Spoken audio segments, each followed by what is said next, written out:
Good afternoon and welcome back to our next panel.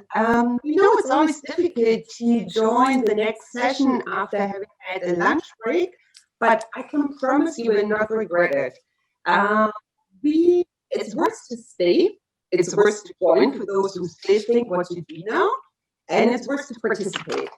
Our panel will be a bit different than the panels before because we will present you and invite you to discuss with our four panelists, with our ladies and gentlemen, who will highlight a couple of different spotlights on their experiences when it comes to migration. Um, as already pointed out, be aware it's a bit different. So every person will speak about his or her experience, and you will have the opportunity to directly put your questions. Please raise your voice, use your hand raising function, and use the Q&A session that you can find below your screen. Okay, thank you very much. I would say we will start. I'm very happy to introduce you to our first panelist, Milena Popin. He is from Serbia. She participated in the Zoran Djindjic Internship Program of German Business for the countries of the Western Balkans in 2012. And now she's back to Serbia and works for a German company in Serbia. Milena is not only a former colleague of mine, whom I really enjoyed working with, she is also a very active alumni of our network and a very good friend. Thank you very much for joining us today, Milena. I have the pleasure to present you Ismar Hačam. Welcome, Ismar. Ismar comes from Livno in Bosnia-Herzegovina, and he lives in Berlin since 2015. He works as a translator and organizer of literature events. So welcome, Ismar Hačam, to our panel. Thank you. Another highlight of our panel is to welcome Maja Baumschabel. He also participated in the Zoran Djindjic Internship Program of German Business, but not in 2012 as Milena. She participated there in 2017. Maja is back to Zagreb, although she's originally from Vinkovci, which is regarded as one of the oldest cities in Europe. So if you have not been there, use your opportunity.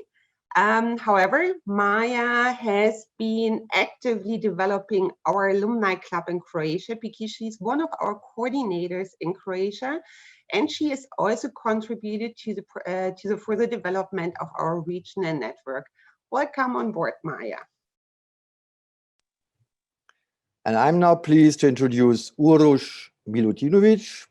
Uroš comes from Virecka Banja, very famous town in Serbia for festivals and carnival. And we know each other from several projects we did already together. And Uroš is 18 years old and has recently moved to Ljubljana in Slovenia. He's a student there of political science. So welcome, Uroš.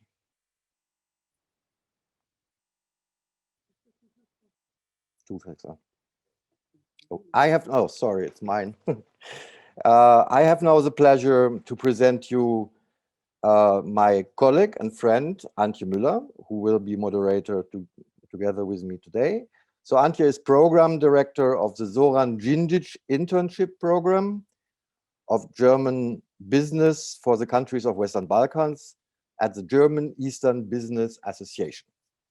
She works in and with the countries of Western Balkans in the frame of this program, the Djindjic program, since 2014. So pleasure to moderate with you. Well, same here. It's a very large honor to moderate with Frank Morawietz. He is the managing director of the Think and Tank Crossborder factory here in Berlin.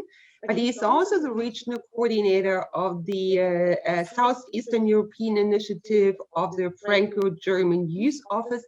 And he was one of the 3 members of the joint coordination team for the establishment of RICO. So thank you very much for doing this together with me today. So let's start our a little voyage through the spotlights. We are very happy to have such diverse participants and panelists today, as they all have been having different experiences when it comes to migration. Their stories clearly show that migration is not only connected to economic and political aspects, but have also very close links to questions of education and further education, the importance of family, friends, and the own cultures. So once again, please welcome Milena Popin. She stated in her video, which you can see in the cinema section of this conference, he stated life abroad was like brainstorming, and the fine-tuning of ideas came after I came back to my home country. Milena, we are very curious what you're meaning by that. The floor is yours. You have approximately 5 minutes, and once again to the audience, please get ready for your questions, which you can put immediately afterwards. Thank you very much for this introduction and for the nice words. I don't know if you can hear me. Can you hear me? Yeah. Thank you very much then once again for the introduction and for giving me this opportunity to present myself in front of such a huge audience.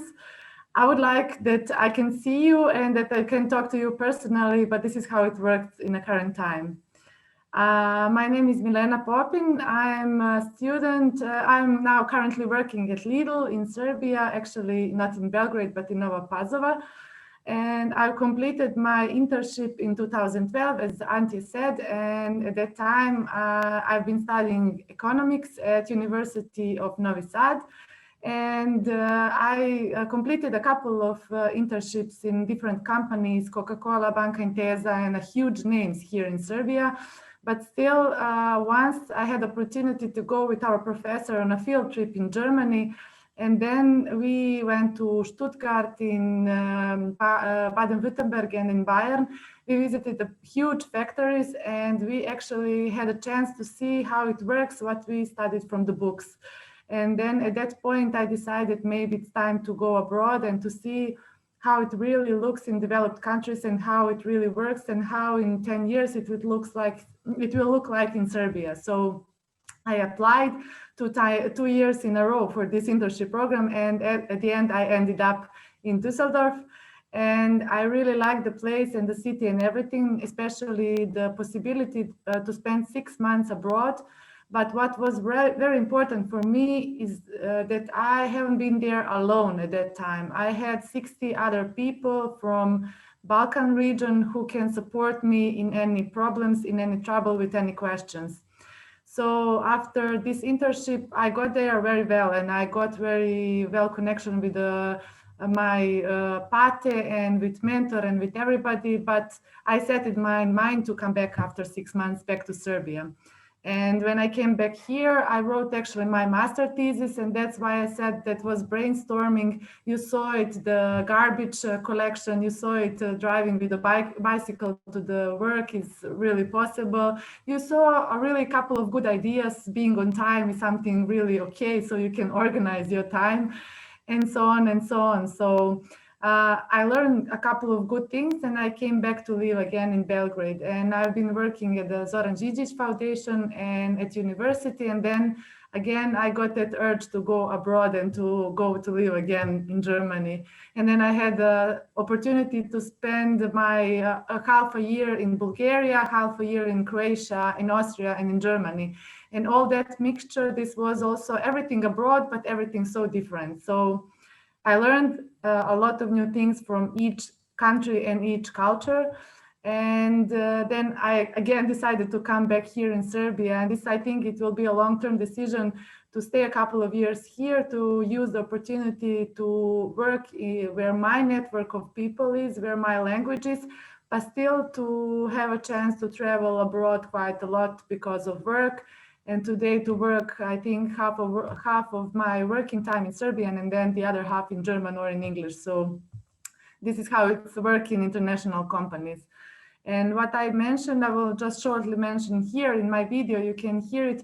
My parents are really good example why leaving Serbia is most of the time seen from different perspective and from different eyes. My mother, she was very excited that I will go in Germany. She explained me, you know, in Düsseldorf you can buy good shoes, then you go in Germany, you can really eat a good food, and in Köln you can go there, and there is a cathedral and so on. And my father, he was always asking me for the 6 months whether I have enough money, whether I'm warm, and whether I've eaten a good food, and if everything is fine, and do I want to come back home.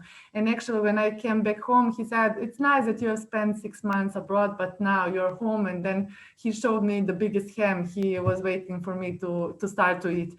And I would say this is also in Serbia. Some of the people think in abroad everything is shiny and there is a completely different situation. And on the other hand, we have really conservative people who would say in Serbia is the best place to live and the best place to stay. I would say this mixture to go abroad to exchange the ideas and the perspective is really the best thing. So you know what can you approve here in Serbia, and you can challenge yourself somewhere abroad to see with other people. I don't know if I broke this my time of 5 minutes, but anyhow, I hope that I gave you the introduction, and I would like to hear some question. If you have, I can give you the answer from my experience. Thank you, Milena. Oops. So, ladies and gentlemen in the audience, the floor is up to you. You're free to raise your hand or to put questions in the Q&A section. I will start that you have an icebreaker question and a couple of more seconds to do your typing. So, Milena, what actually made you decide that you were going to return back to Serbia after your 6 months in Germany? I mean, you just pointed out all the different opportunities and perspectives you had, but what made you return and give Serbia and your Serbian life a perspective and a chance? Thank you for the question. And as I said, from the first day when I went to Germany, I knew that after 6 months I will go back. This was like, for me, I go for 6 months. And it happened, it turned out in Düsseldorf that they actually offered me if I want to prolong my internship and to stay there for the longer time. And I know that a couple of alumni stay at the companies in Germany once when they went for the internship, and they like the life there in Germany. You earn you get the first salary, you get independent and everything.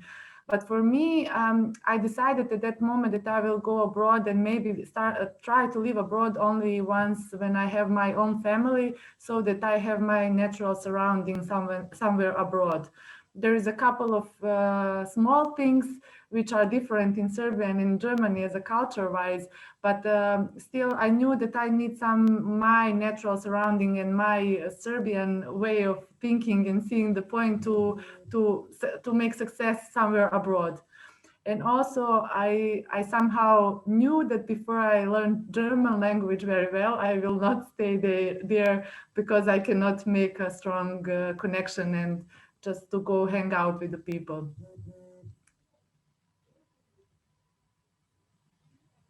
That would be my answer. That I didn't have a clear picture of me staying in Germany for longer than 6 months. And after 2 years, when I got the idea maybe I could go again, I went and I tried. But at the end, it turned out that my inner feeling told me, okay, you feel better at home with still connection and old friends all around Europe. Thank you, Milena, for this first answer and first question. Thank you. Thank you. As moderators, we have to take care a little bit about the time. Mm-hmm. So we are pleased now to invite Ismar Hačam to speak about the experience of his migration. In the video, which you can also see on the platform, you said, the reasons why I left my home country become clear to me when I arrived here, when I realized that I can enjoy more possibilities and a life where I can express myself more freely. Please, Ismar, you have the floor to share your experience with us. Thank you, and thank you for your introduction. Yeah, you're right. I realized why I came here first after I came here, because to Berlin, I mean, because I left pretty spontaneously. There was this opportunity for a master's studies scholarship. I applied and got it. It wasn't like a long-term plan to go abroad and study. It was just that I realized I wanted to learn more and study somewhere else. So I did, but yes, when I arrived here, I figured out that this society is much more open, much easier to live in. There's more of a sense of solidarity, and just when you don't have to think about existential problems every day, it's easier to tackle some other political and social problems, which wasn't really possible in Bosnia. But also very soon, as Milena said, the life in Germany isn't perfect. It's not perfect anywhere. And I ran away from this nationalism in Bosnia, but just to find a racism, a xenophobia that's also present in Germany. But as well as in Bosnia, I'm kind of trying through my work and like privately as an activist to fight for human rights, to make a change. And the main difference is I think here there is a hope that it will change, and I feel like I kind of lost the hope for that while living in Bosnia. But what also changed is my picture of my own country, which was painted in pretty dark colors before I left. But now I have a more differentiated view of the place where I came from. I learned to appreciate the support network I had there. I learned to appreciate the mentalities of Balkan people more. And also what shifted is my professional interests, because I was studying German literature. I was focused very on German authors. But since I started working here, organizing events, I also started reading stuff from the Balkans that's translated into German, and I'm trying to promote that more and have a contact with people who are still in the Balkans and who are still writing about the problems that are relevant. What still hasn't changed is this plan of going back, because when I left Bosnia, I didn't know if I'm going to come back, and today I don't know it either, especially with the COVID and everything that's happening. Like every week seems like there's a new radical change in the world, so who knows where I'm going to be next week. But yeah, I leave it as an open option. I wouldn't say that I would never come back. Maybe I can use what I learned here to help my country out, like my city, my friends, whatever. Maybe I can be happy even there, but that's still in the future, and we'll see what happens. I can't hear you, Frank, sorry.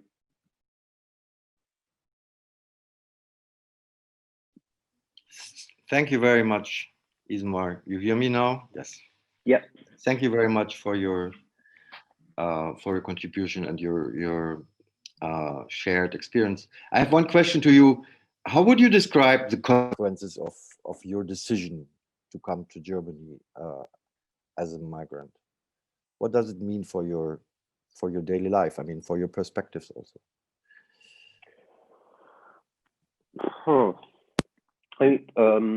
Concerning my work, I just have more options here.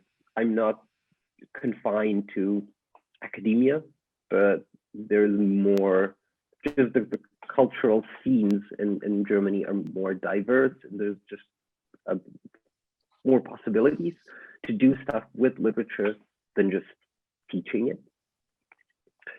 But privately, I think that the consequence was that I realized that my existence here is a political thing, that being a migrant will always be political, and that it's not just and that forces you to reflect that thing every single day, and to see how people react to you and why that is, and how can I change that? Okay. Continue. Living abroad inspired me to see the. Okay, I can hear myself in a large echo. I hope this is only me. Okay, I start again. I hope you didn't get a heart attack. Living abroad inspired me to see the opportunities I did not want to miss back home. Maja, what do you mean by that? Hi, and thank you, first of all, for inviting me to participate. It's an honor, and I'm really glad to be here with my fellow alumni. And most of what they said will also be mentioned in my speech. So I did my internship in 2017 in Lindegasse in Munich. And before that, I went on an Erasmus exchange to UK for 1 semester. And after that, I went to United States for 1 semester also to study there. And after that, I finally came back to Croatia. And since then, I stayed here. So it's been 2 years. And I'm working and living in Zagreb. I also made my husband to come back to Croatia, who was living in Canada at that time. It was a mutual decision, but I helped him perceive the opportunities you mentioned here back home that also were existent in other countries, but my living abroad helped me also perceive them in my home country. So this program has allowed me to achieve all of the expectations I had when going abroad. It widened my perspectives. It made me more agile, made me see, improve my skills, especially work-wise. It helped me get a job back home. Also, my experiences as a student in other countries, those were the most important points of my resume that employees always asked me about. And I was certainly proud to be able to say that I came back even after all of those opportunities abroad. And the main takeaway from living abroad, I would agree with Ismar. It's not a decision that's set in the stone and it's made from now until eternity. It's something that could be changed at any time, but at least from living abroad, it helped me realize that I shouldn't perceive it as a decision that is forever, because when I applied for the program to go work in Germany, I very bravely stated that I will never come back to Croatia and I will stay to live abroad. And I didn't know which country back then, but it was my intention not to come back. And living abroad in all those experiences helped me perceive that the grass isn't greener someplace else. It's never green anywhere. It just helped me realize that there are emotional aspects that I really take into consideration when thinking about it, and that is my family and my friends, the language also. I'm happy to be able to tell jokes in my language, which is something I haven't managed to do in other languages. And I'm just very, that influenced my decision the most, that in this point of my life, I want to be able to visit my parents in my hometown. I want to be able to hang out with my nephews. I want to be able to see my friends. And I based my decision on that, but it didn't exclude any opportunities in the future to maybe go abroad. But for now, this is where I see myself. And also one of the most important things that helped me and inspired me to choose this path was the alumni network, because that was the first time I managed to meet so many wonderful and inspiring people from different backgrounds with different stories that who had similar aspirations as me and who had similar path as me. So in terms of wanting to go abroad, to work abroad, and some of them, of course, wanted to stay abroad and worked or changed their mind when they went on the internship and then decided to stay. And there were also those who came back, and their stories were also so inspiring. So it helped me perceive all those opportunities that I didn't see back home and in this region until then. So the network, the alumni network, is like a safety net for me whenever I have doubts in my own decisions. So I always look for inspiration in them. And I mean, it's been quite a journey, going to all those different places, living there, experiencing different cultures, and and they all help me appreciate these other places, but also my own home, which I'm happy to call my home for now. And yeah, I think I covered most of the questions, but I also invite you to see all of our videos because it's hard to recreate them word to word. And thank you once again, and I'm ready for your questions if you have any. Thank you, Maja. I'm having an echo. Okay. Well, this is going to continue until the end, I'm sure about that. There's a question, or there are actually two questions in the chat. I would maybe just put the last question on your table, Maja. How are you using the experience you've gained in Germany or abroad now that you're back in your own country? So thank you for the question. I'm using it in multiple ways. So basically, wherever I applied for a job, it's been the most interesting thing we spent most of our time talking about. And they were also, it's a thing here that people are surprised if you had an opportunity to stay abroad, because we all perceive it, as I did 2 years ago and 3 years ago, that if you have an opportunity to work or be in Germany, why wouldn't you take it?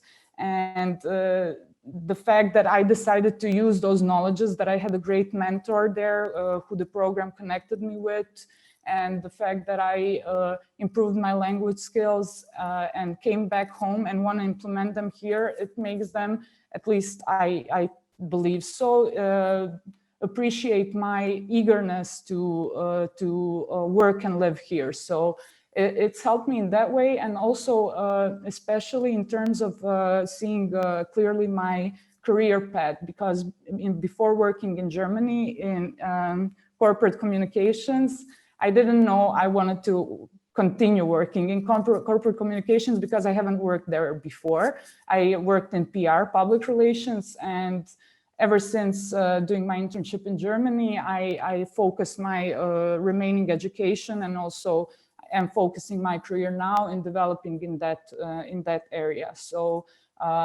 education-wise, I mean, everybody is surprised and wants to know more why and how I managed to get all those opportunities. And the fact that I did my first study abroad and then work abroad and then study abroad, it just mounts up to something I believe quite interesting. And I don't want to say impressive, but one thing led to another, and that's always a great story to start your to talk about when career-wise, talking career-wise.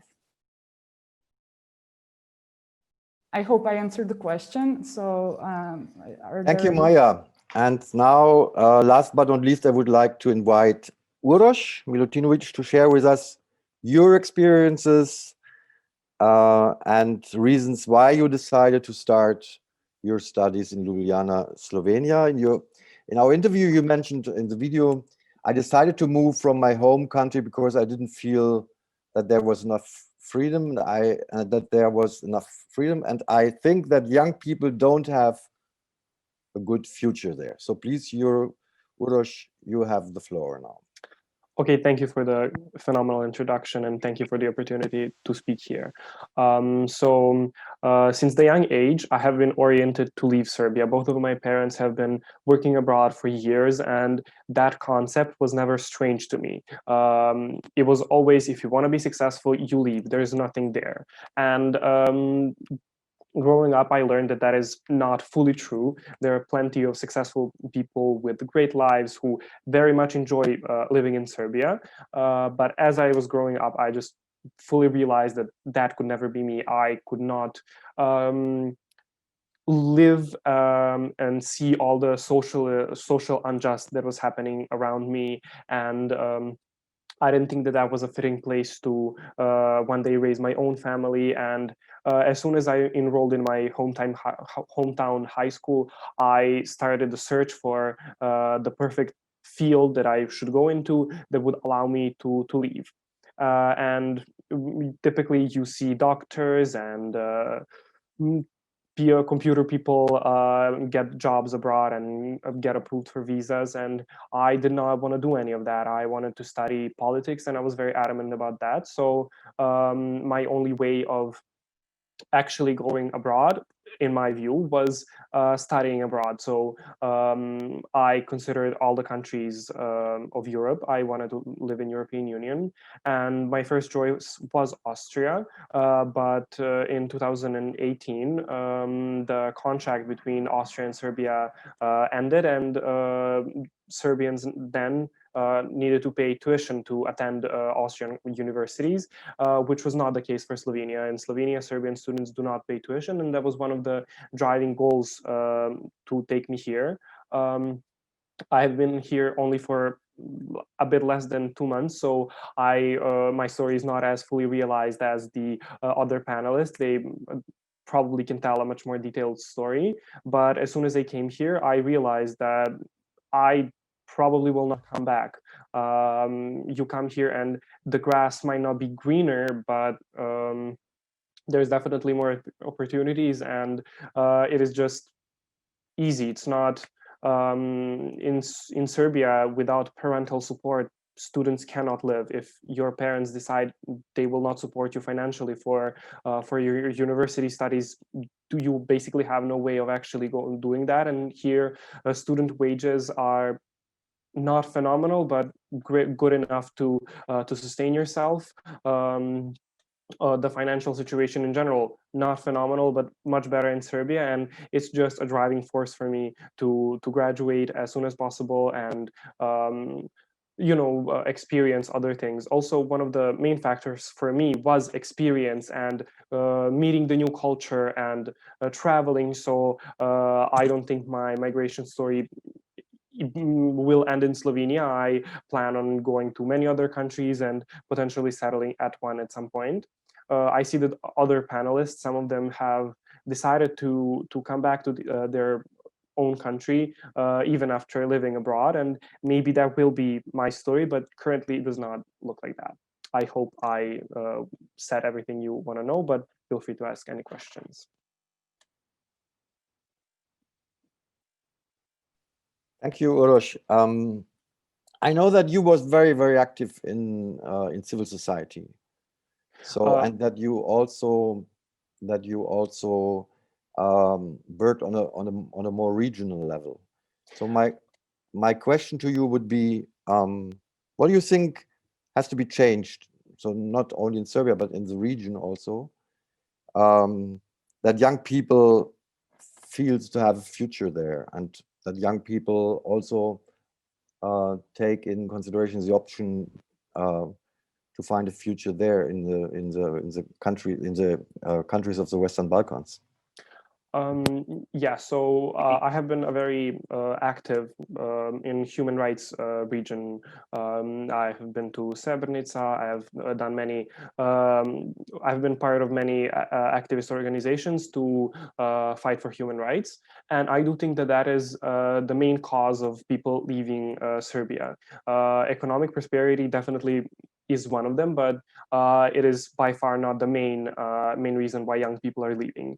I think that the nationalistic tensions in the region are what drives many away. The hatred that has been cherished by the ruling parties who profit off of it is just so powerful and so gruesome. And in recent years, it has gone down, but there is still a substantial amount of hate and just disinformation, and human rights are in no way settled. Recently, a list of the freest journalism countries came out, and Bosnia was, I feel like, 100, and Serbia was place 93, which is extremely low and is very visible when you live there. For example, there have been massive protests, massive, probably the biggest since the revolution in the 2000, hundreds of thousands of people on the street, and they lasted for many weeks. But for first 3 days of absolute chaos in the capital, you could see none of that in the mainstream television or newspapers, anything. If you didn't have social media, you didn't know what was going on, which is scary, and I never want to live in that type of dark, media dark, and it's just very uneducational. Kids in school still are being taught very nationalistic views and very chauvinistic way of life, sexist, homophobic, transphobic, and the society feels like it's ready to cross over to a very liberal society, but the pillars of the past seem to keep it going in the wrong direction.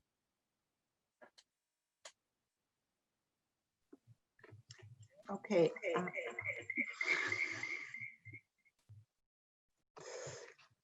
I promised you this is going to continue until the end. Urs just pointed out he related to education. So, and this is a question to the four of you. If you had all opportunities and wouldn't fear any possible consequences, what would you change in regards of education in your country immediately?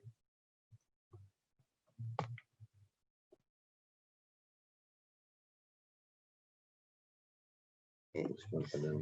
So the floor is yours, ladies and gentlemen. Who wants to start speaking?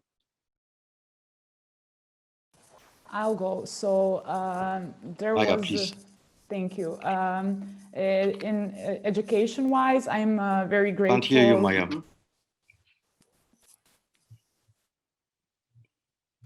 Can you hear me?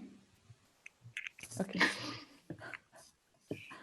I can hear you. Okay. Great. So in terms of education, it's good that everyone can hear you, but the moderators can't hear you. So keep speaking, and hopefully someone else might be returning to the moderation. Okay. So education-wise, the education system in Croatia allowed me to visit all these other countries to go study abroad, and I'm very grateful for what it has taught me. And in terms of changing anything, it would be the fact that we started this sort of a transition from to a Bolognian system. I think that's the name. I hope I'm pronouncing it right. A couple of years ago, and it's been working properly since then. But I would like to see this system being implemented more in terms of actually being implemented than just being a word on a paper. So basically, it would allow students to work in for lesser assignments and to have more practical experience. And I think that the fact that there isn't enough practical experience while you're studying, that's the biggest flaw of our educational system. Can I go next? In my case, I don't know what I wouldn't change about our educational system. In my opinion, I would mainly focus on earlier grades, which are in Serbia at least taught very misogynistic, homophobic, transphobic views, and there is just no any sort of life preparation. There is no any sort of sexual education, which is in the Balkans especially critical. There is so many teenage pregnancies, and there is so many girls with problems who do not have access to any sort of education, and the schools are not willing to budge on that.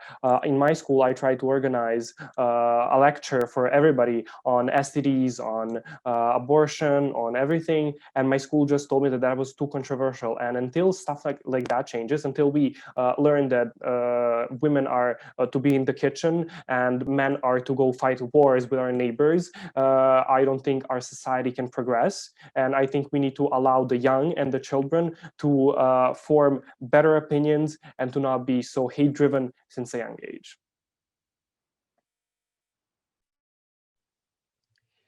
Ismar, you would like to? Yeah, I'd just like to add something. I agree with Uroš and Maja, but I do think that the education system in the Balkans need a complete revamp, like from first grade of elementary school up to higher levels of education. But I think the most important thing that we have to teach our kids and the people who are in school now is to think for themselves. Because when I look back on my education, it was mostly, I've been fed content that I had to learn and repeat and get a grade and forget. It wasn't constructive. It didn't allow me to see things in context in a bigger picture. And I think that's really important for living in a globalized society where we have so many information that we know how to access these information, to know what are reliable sources, what sources we can trust. And that's something that we do not learn at school in the Balkans. And I think that if we start there, it could be it could change. But that's also a long-term process. I don't think that it can be changed in just through plain reform. It will take years.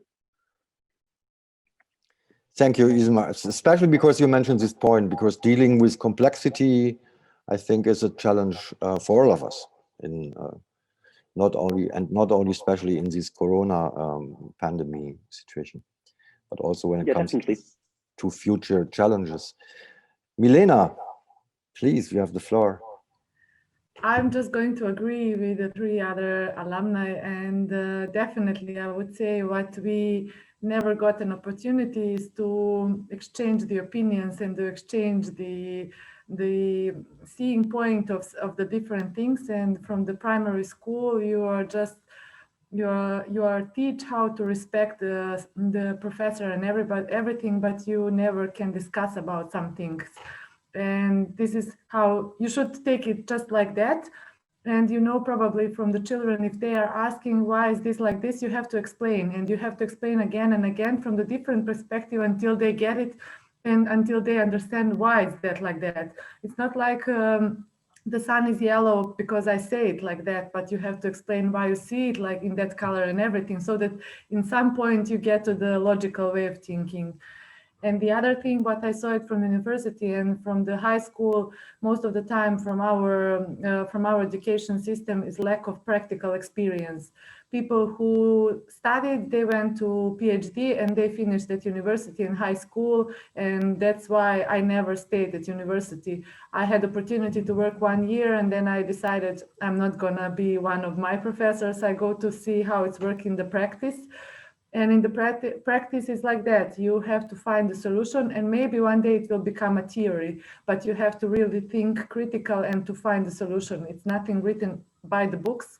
It's always a mixture. So you have to make the mixture, and then nothing is by the theory. Thank you. Thank you very much, Milena.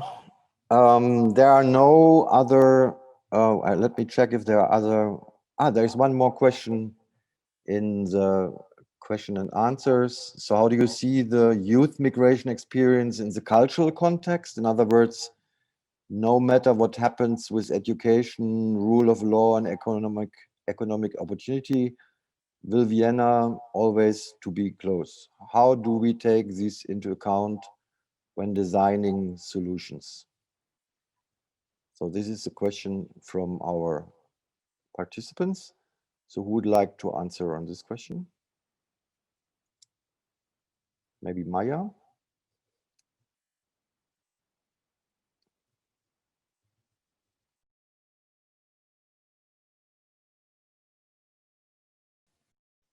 I see Ismar raised his hand, so I would like to, I suggest he takes the floor. Yeah, can do. Yeah, just shortly, I think that, yes, we should think about culture when we're thinking about solutions for the Western Balkans. What we have to keep in mind is that our culture is not that far or that different from European cultures. But then again, it is something else. It is different. And I don't think we this identity talk that it's stupid, it isn't. And we also, as much as we want to be more prosperous and to be part of this society, I don't think that this should come at a cost of letting go of our culture, whatever that culture is. I don't have a strict definition of that, but yes, I don't think that we should sacrifice our cultures in order to integrate in a different society. Of course, nationalism and hatred and all the bad things are also part of that culture, unfortunately. But the only thing we can do is to reflect it, to see, okay, these are the parts that I want to leave behind, that I want to change, but these are the parts that they're good and that I'd like to keep just because they don't harm anyone and can be helpful in developing good solutions. Thank you, Ismar. Time is unfortunately over. We would like to thank to all of you. So Milena, Maja, Ismar, and Uroš, thank you for that you shared your experience. Thank you for your contributions. Thanks also for the participants for their interesting questions. Well, we are very glad that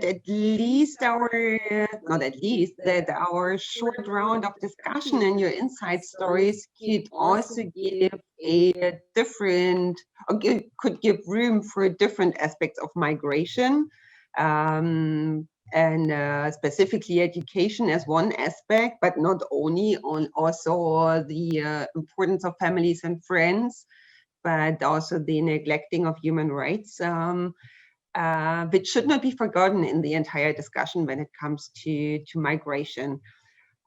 So once again, thank you very much for joining us, for taking your time, for sharing your thoughts and ideas. Thank you very much to the audience. And last but not the very least, we would like to invite you to have a look at the 2 upcoming videos by 2 more participants. And once again, have a look in the cinema section. There are many interesting videos and short movies which really give a good insight in the entire aspect of migration from different perspectives. So have a lovely afternoon and enjoy the rest of the conference. Thank you. Bye-bye. Thank you. Bye-bye. Thank you.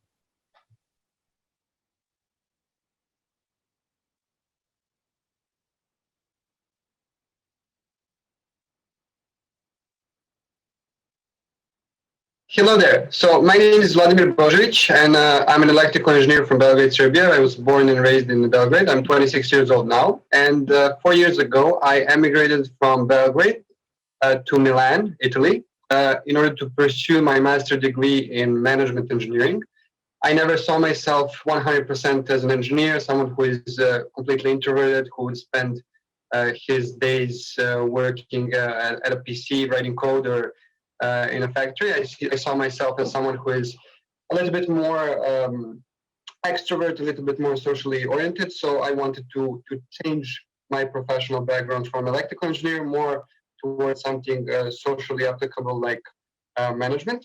And I always wanted to create my own startup since I was a kid. So that's something that that I would achieve much easier had I had a degree in business. So I decided to do a master's in business in Milan from Politecnico di Milano. It was mostly a positive experience. I didn't really like some parts about the faculty, about the Italian mindset in education, the way they do the exams, the way you need to memorize things and not really apply critical thinking. But apart from that, I was able to get in touch with really good knowledge, with really good information, professors, and a strong network. And somewhere near the end of my studies, after 1.5 years, I also found a job as an IT consultant in one multinational corporation called Everis. And basically, it was a solid experience. I'm still working there. I'm there for 2 years now. I graduated in the meantime, 6 months after I started working. And I was able to work on many different projects in the IT industry, mostly as a product owner, as an agile consultant, and so on. 1 year ago, we decided, me and my fiance Federica, we decided to build a startup, which is called Zen CV. Basically, Federica was applying for jobs. She couldn't get a job. She sent more than 50 CVs, got 0 replies. So I decided to help her with her CV. We created a brand new CV, which was beautifully designed with also enhanced contents. And she sent her CV for more than 30 times, and she received 10 job interview invitations. She did 2 interviews, and she got 2 job offers. So we understood that we had a viable business idea around our little story, because many other people around the world were suffering from the same. So we decided to build the business around it. And that's why am I saying this? It's because of this business, I'm thinking of coming back to Serbia, because in the meantime, we've created a team of almost 12 people, most of which are from Serbia. And we understood, after carefully assessing the different options and economic viability, that it would be more beneficial for us from an economic perspective to start the business and run the business from Serbia, because the salaries are a bit lower, so it's more cost effective, and we can find people that are at least of equal quality, if not more talented and educated than in Italy. So right now currently I'm in Belgrade as we speak, but my residence is still in Milan. I'm currently a little bit indecisive, but I'm thinking of coming back to Serbia. I don't know if that's going to happen soon, if that's going to happen in a year or 2, but I'm definitely thinking about it. And the reasons to do that are there are really high quality, talented people in Serbia that are really hungry, eager to work, eager to create, that speak very good English, are able to do business internationally without any problems. And given the economically alleviated situation, I also think that's somehow a good business decision. So that's my thinking. That's my thinking right now.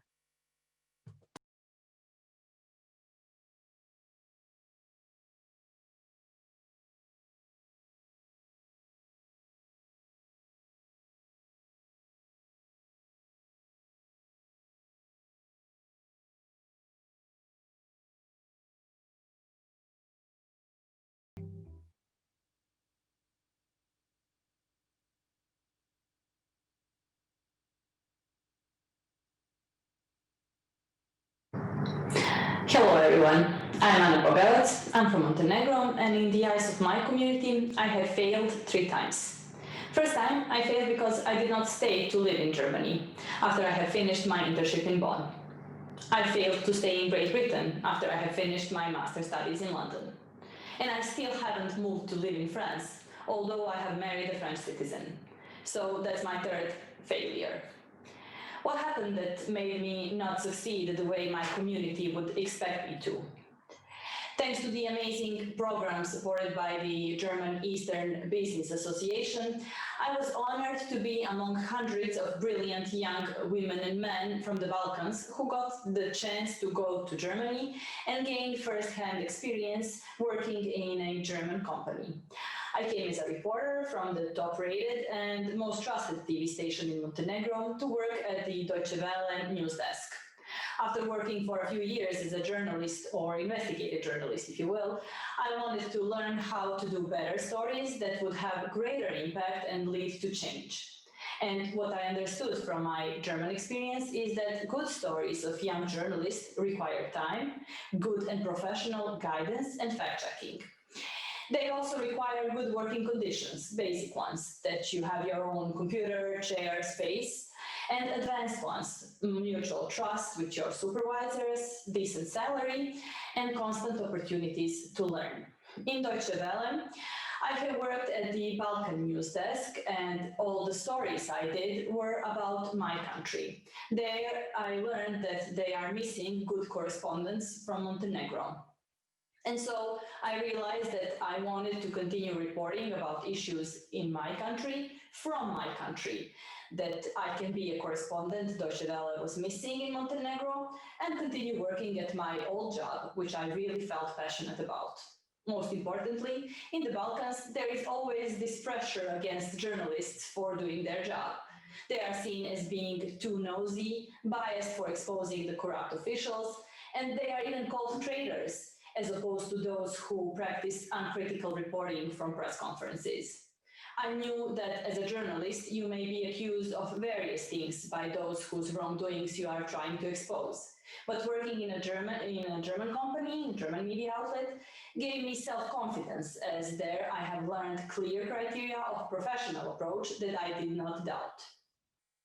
I have also learned that I should have much higher expectations from my employer and ask for better working conditions. After those expectations were not met, or at least not entirely, I decided to leave and change my career. Having experience of working in a German company in the EU made it easier to find another job, as it made me a much stronger candidate. Working in the field of political communication led me to understanding that I should improve my education in this area. Thanks to the scholarship of the British government, I have obtained my master's degree at the London School of Economics. During my master's studies, I focused my research on the political communication in the Balkans, realizing how greatly under-researched the field of the media communication and specifically political communication in the Balkans is. Again, I returned to Montenegro wishing to do more in the academic field in my country and about my region. Unfortunately, my LSE Masters was not needed at my faculty and at the State University, where I was earlier awarded as the best student at my undergraduate studies. However, having both Western work experience and Western education made me a successful candidate for an even better job, where I'm still working. I got a job where I can constantly learn, where I'm not asked about my political or any other affiliation, where my opinion is valued and my work is paid. I know many of my friends, colleagues, and young people in general who were not that lucky. I don't see myself as a martyr who gave up a good life and who came to fight for improvements in my society, nor as anyone who has failed, although I see a huge importance of countering this particular narrative by which going back to the Balkans and not living in the West at any cost is a failure. I did not fail, and occasionally I try explaining that to people around me, especially young ones. I simply returned to Montenegro, where I was born and raised, because I like living here for a number of reasons, including those that I have my friends and family close, and that I don't have to commute to get to my office. And I was lucky to find a good job here, where my German working experience and my British education are put to use and valued. And I was also lucky to find my French husband here. So we can often laugh together at faces people make when he, as a non-native speaker, tells them in the local language that he actually came from France to work here in Montenegro. Thank you for your attention.